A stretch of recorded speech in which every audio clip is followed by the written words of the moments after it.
Tsy tokony atao ambanin-javatra ny fikojakojana ny kodiarana na ny pneu fa zava-dehibe ary antony iray mahalavo ny dia ny fikarakarana azy ireny. Ilaina fahamalinana ihany koa ny fividianana izay kodiarana izay raha ny fanazavana izay nentiny teo anivon'ny orinasa Pirelli nandritra ny fiofanana no karakarainy androany.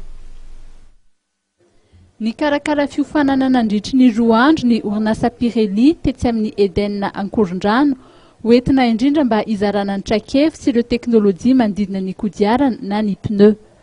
Raha niompana indrindra tamin'ireo fiara madinika sy ny 4x4 raha ny fiofanana omaly dia natokana ho an'ny gamme poids lourd ny fotoana androany. Afa-po tamin'ny fiofanana avokoa ireo mpandray anjara isa-tsokajiny izay maro tokoa ary samy nahazo mari-pakasitrahany tao aorian'ny fiofanana izay narahana. Ankoatra ireo mpampiasa fiara dia nahitana ihany koa solotenan'ireo importateur na ny mpanafatra teny an-toerana. Ny Pirelli no loha laharana eo amin'ny tsenan'ny kodiarana eto Madagasikara raha ny voalazan'Andriamatoa Christophe Vanier, tompon'andraikitra iray. Toy ny marka premium rehetra dia marka européenne ny Pirelli araky ny nambarany. Ny vokatra raha ny fanamariana izay noentiny dia mikendry hatrany ny fiarovana ny tontolo iainana. Voamarina fa afaka mampiena 3 hatramin'ny 400 ny fandanian'ny fiara solika ny vokatra Pirelli ary misy ihany koa ny fanatsarana ny antsoina hoe coefficient de roulement raha tsy laza afa-tsy ireo.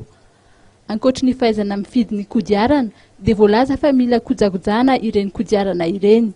Tsy accessoire na kojakoja ilaina amin'ny fiara fotsiny ny pneu fa io no fitaovana fototra mampifandray ny fiara amin'ny lalana ka tokony tsy atao ambanin-javatra.